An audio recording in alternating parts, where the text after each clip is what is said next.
ururka samafalka ee Gaaroodi ayaa deeq isugu jirta ay baadho iyo waliba kombiyuutarro gaarsiiyay dugsiga hoose dhexe ee degmada Daroor. Ugu horreynna waxaa halkaasi ka hadlay gudoomiyaha ururkaasi Gaaroodi Yuusuf Maxamed Xuseen, waxaana uu mahadcelin u jeediyey mas'uuliyiinta kala duwan ee degmada Daroor. Gudoomiye Yuusuf waxa uu sidoo kale ka warramay qalabkani iyo qaabka ay ugu tala galeen. Imika waxaanu wadnaa saddexda iskuul hoose dhexe ee Daroor iyo Rabaso iyo Kama Bokor inaanu gaarsiino kombiyuutarro iyo baadho dugsiga hoose dhexe loogu talagalay in aqoontooda kor loogu qaado.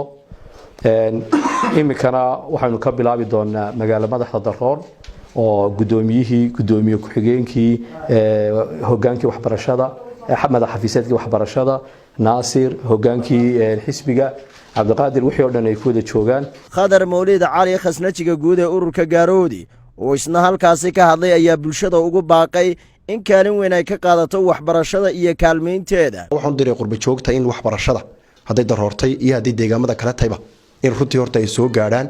Anagu Gaarood ahaan waanu bilownay insha Allah guddida naga dambeysana iyagana waxaan leeyahay halkaas ay ka sii wadi doonaan. Sidoo kale waxa iyaguna halkaasi ka hadlay gudoomiyaha degmada Daroor Sayid Yuusuf Dagaal iyo Cabdiraxmaan Maxamed Ducaale madaxa xafiiska waxbarashada ee degmada Daroor, waxaana ay si wada jir ugu mahadceliyeen ururka Gaaroodi ee deeqdani soo gaarsiiyay.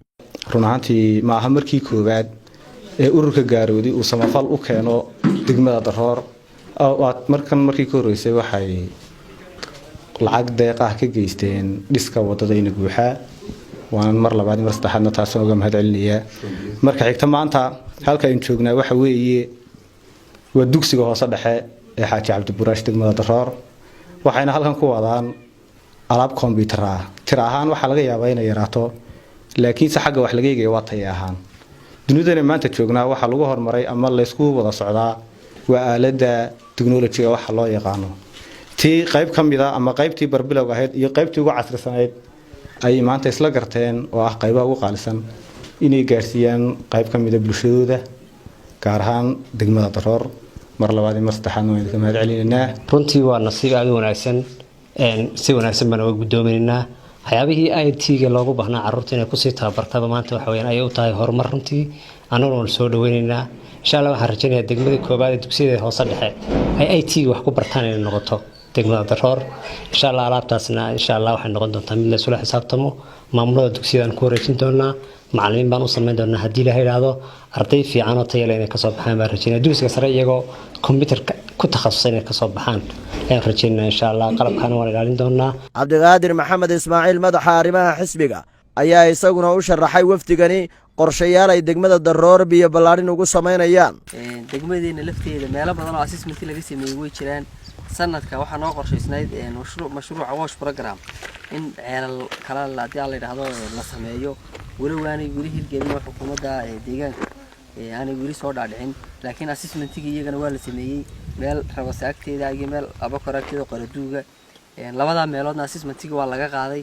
insha Allah iyagana inay noo waxa weeyaan sanadka ay hirgalaan baan rajaynaynaa. geesta kale mas'uuliyiinta ururka Gaaroodi ayaa iyana deeq isugu jirta kombiyuutarro iyo waliba ay baadho gaarsiiyay deegaanada Rabaso iyo Kama Bokor. mas'uuliyiinta ururkani oo ugu horeeya gudoomiyaha Gaaroodi Yuusuf Maxamed Xuseen iyo khasnajiga guud ee ururkaasi Khadar Mawlid Cali ayaa ka warramay deeqdani. dugsiga Rabaso ururka Gaaroodi waa markii koobaad runtii u yimaado.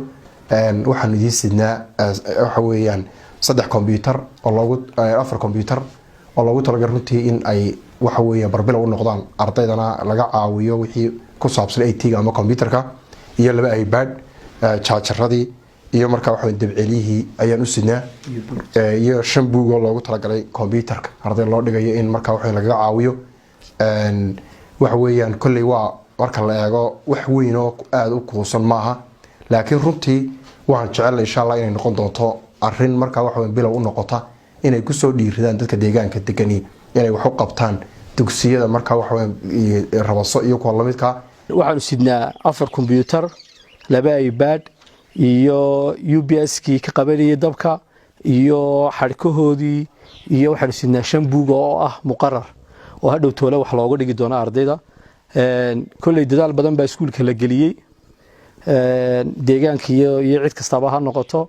imikana kulli inta ogaalkayga maktabada ardaydii ka baxday Kama Bokor oo fara badan oo kala duwan ayaa hawsha ku howlan waa arrin lagu farxo. cabdiraxmaan maxamed ducaale madaxa xafiiska waxbarashada ee degmada Daroor ayaa ka waramay sida maamul ahaan ay u arkaan deeqdani. waxaan mahad gaar ah siinayaa oo maaragtay aan soo dhaweynayaa guddiga Gaaroodi development oo runtii ah guddi aad iyo aad maaragtay soo xilqaamay urur aad iyo aad soo xilqaamay waa markii koobaad markii labaad markii saddexaad ay soo gaarsiiyaan deeqtan oo kale ah degmada Daroor aad iyo aad baan markaa guddiga ugu mahad celinayaa sida wanaagsan ay uga soo qayb qaateen horumarinta waxbarashada. bulshada ku dhaqan deegaanadani ayaa ka mahad celiyey dadaalka nafurka ku dheehan iyo weliba tacabka ay hureen madaalayaasha ururka samafalka ee Gaaroodi waxaana ay ereyo ku cabireen isugu jira duco iyo ammaan deeqdani la soo gaarsiiyey.